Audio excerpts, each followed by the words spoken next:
I've worked a lot on digital subjects, and I kind of maintain my innocence a little bit. I'm not from that world. I'm not from this. I'm a straightforward documentary photographer.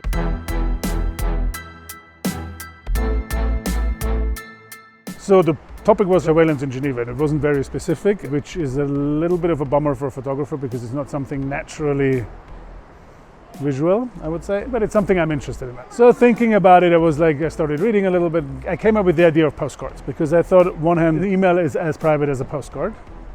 So I think that plays into this idea that what are you sending, what information are you giving away? And then the other thing also, postcards are a very nice form of telling a story, I think. So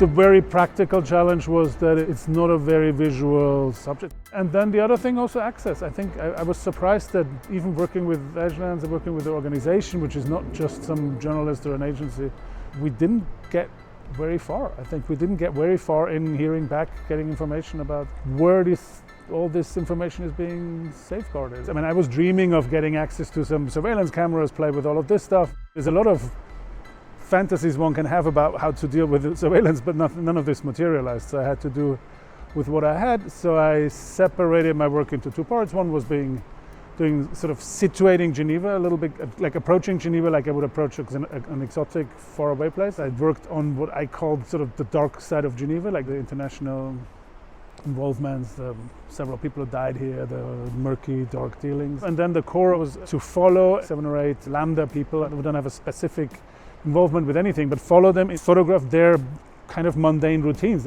and then document and find the digital imprint they left behind in doing this.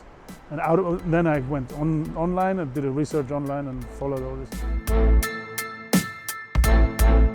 Of course, I'm more aware of it because now I dealt with it, and I have imposed this digital footprint thing on other people. So I followed them, and I was documenting when they would leave a footprint. So I know I'm doing it too. So, and then again, the same way that I think that it's despite everything, it's pretty hard to find out what really happens with all of this. I'm kind of disappointed or worried that how little we got out of it. I mean, how little was actually accessible.